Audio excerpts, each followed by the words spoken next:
Hello friends, how are you? Hope fine. Today we are starting with a new topic, congestive heart failure.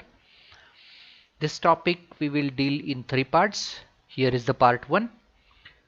Part 1 comprises of the basic definition of congestive heart failure. Then what do you mean by cardiac output, causes of congestive heart failure, etiology and diagnostic part of the congestive heart failure. So this part we will deal in part 1.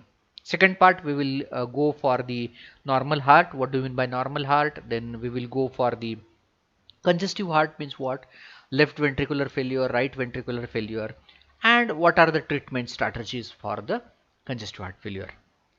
Then third part we will deal with the treatment or pharmacotherapy, in that the adrenergic agents, that is alpha and beta blocker, then arteriodilator, venodilator, calcium channels blockers, diuretics, and the drugs which are given by the renin-angiotensin system. These are the three parts we are dealing with that.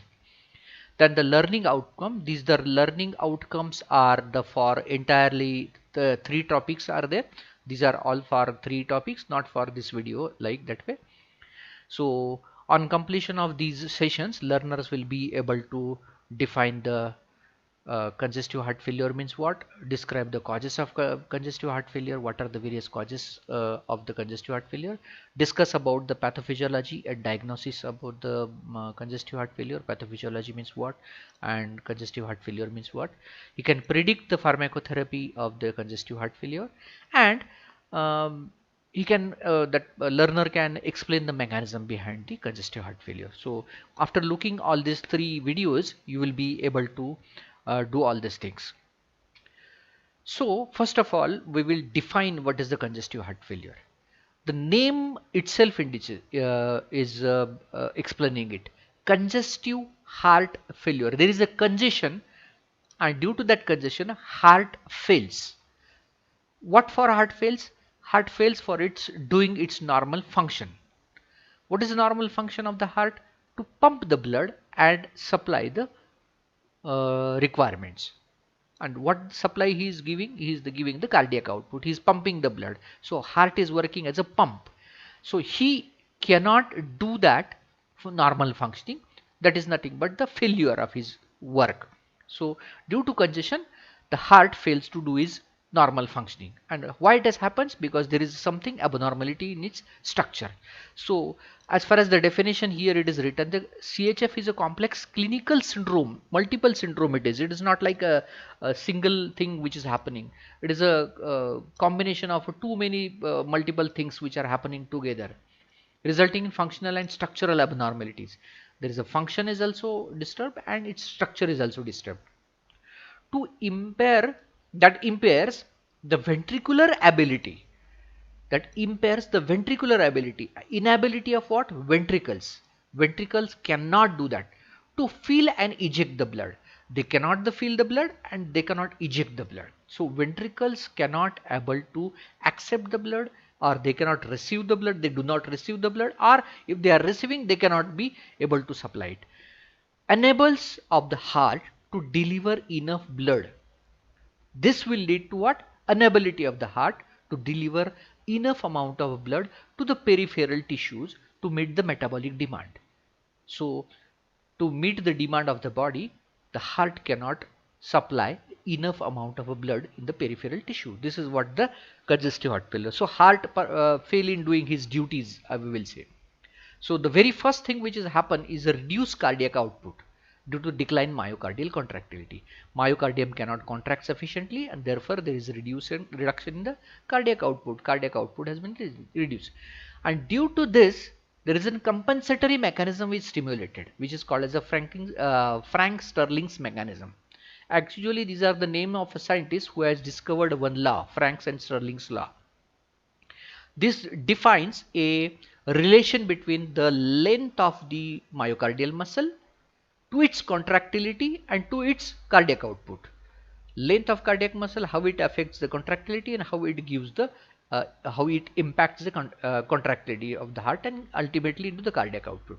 So here it is out of scope of our study. So therefore just we remember that something happens in that compensatory mechanism, and due to that what happens, there is an activation of neurohormonal systems. To meet that demand, increased demand, there is activation of neuronal system, and this demand is going on increasing and accumulation, and which is leading to a overshoot of a compensatory mechanism. Everything is overshooted over there, and whatsoever normally which is happening, like filling of the blood, then ejection, going to the pulmonary circulation, going to the systemic circulation and circulating blood, this entire system is remodeled. This complete system is working in a different ways. It is a remodeling of the system. Entire thing is working in a different passion. So this is what nothing but the remodeling of the system which is taking place. So normally what happens over here in a cardiac output, if it is giving heart is pumping and giving the blood out, preloading, contractility and afterloading. Preloading means filling up the ventricles, then it contracts and it empties. It contractility means myocardial muscle contracts, and due to that the heart, the blood is pumped outside the ventricles. That is afterload. Preload, contract and afterload. That is filling, contraction and ejection. This compiled together, it is called as a stroke volume. So if it is contracting at one time, it is giving the blood out and it's called as a one stroke. That is amount of blood which is given out, and this to the heart rate. Stroke volume multiplied by heart rate means heart number of contraction per minute. So this multiplication is nothing but your cardiac output. In first part we have already seen this thing. So what happens that congestive heart failure, actually there is a abnormality is these first three part, preload, contractility and afterload. Preload means there is something abnormality in the filling of the blood, something abnormality in contraction, something abnormality in ejection, the blood cannot eject out. So due to this the stroke volume has been changed, and due to stroke volume has been changed, the relation between this is output of cardiac output has been altered significantly, which is nothing but the congestive heart failure. That is abnormally heart cannot do its normal functioning. What are the causes? Now these causes which are of the congestive heart failure are related to depending upon the structure, we can say. The causes which are related to the systole, causes which are related to diastole. So something happens in the contraction, something happens in the relaxation. This might be the one type of classification. Or second type of classification we can say, that is something happened to the left side of the heart, something happens to the right side of the heart. So left ventricular hypertrophy or right ventricular hypertrophy. So here we are dealing with your contraction and relaxation mechanism. So if it is a systolic dysfunction contraction, it is due to the causes are coronary heart diseases like angina pectoris, hypertension, we are knowing very well, dilated cardiomyopathy. Dilated means ventricles are unnecessarily dilated, they are too much thin, their muscle mass is become reduced, reduction in the muscle mass, so therefore too much dilated muscle cardiac myocardium. There is an abnormality into the vascular muscles, walls. The walls are abnormal, so we can say. So this is nothing but the systolic dysfunction. Sorry for that interruption in between. Diastolic dysfunction is nothing but the abnormality into the relaxation part. So mitral or thoracic stenosis, there is abnormality into the walls. Myocardial ischemia, there is damage to the muscular mass.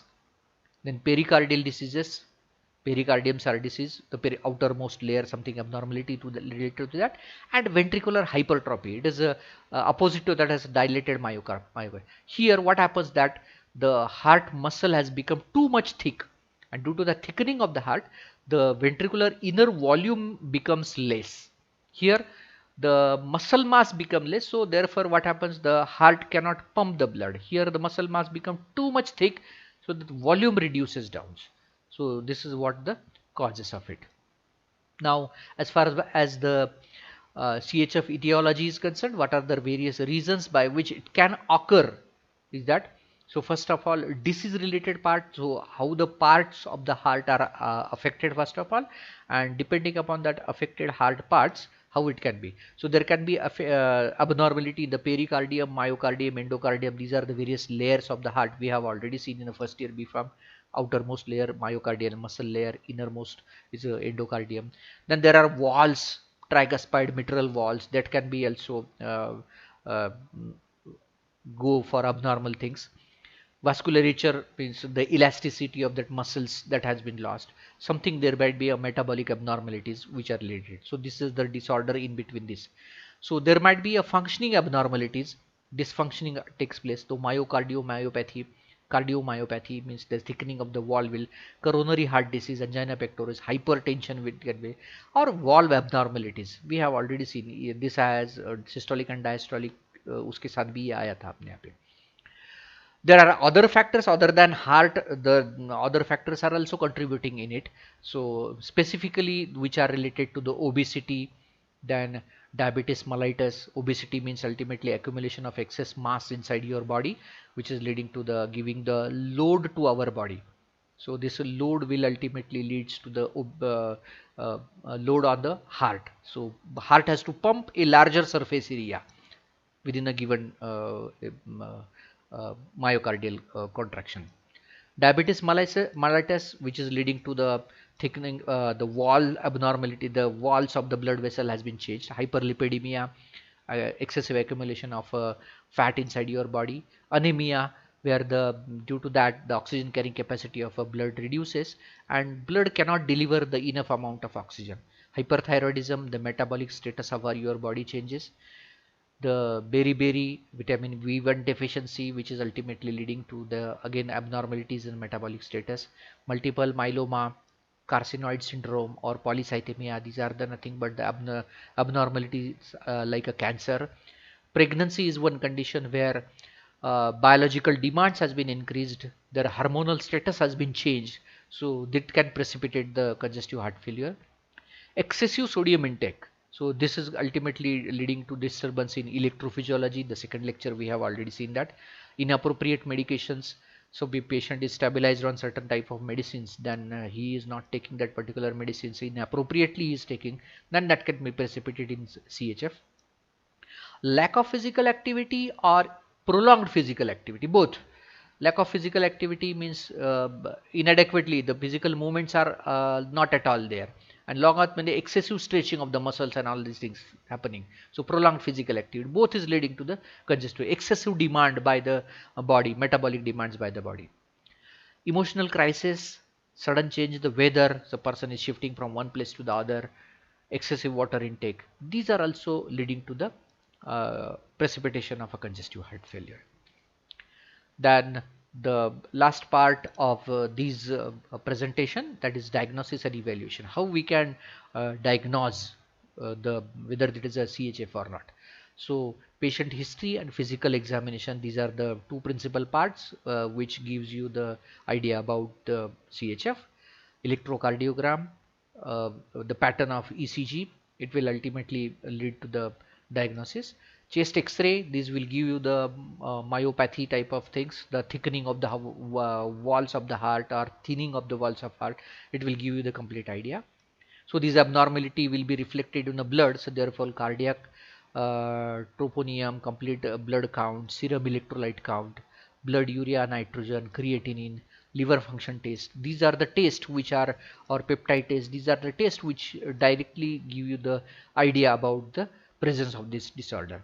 And lastly, the transthoracic echocardiogram, the sound related echocardiogram that can be taken, and ultimately there is a completely remodeling of the cardiovascular system, so it will be completely reflected in a particular fashion inside the this echocardiogram. So this is how the some introductory part regarding the congestive heart failure. Next in the next video we will deal with the what is a normal heart, how the left ventricular failing means, what is a right ventricular failing means, and what are the treatment strategies which are related to the congestive heart failure. So thank you very much.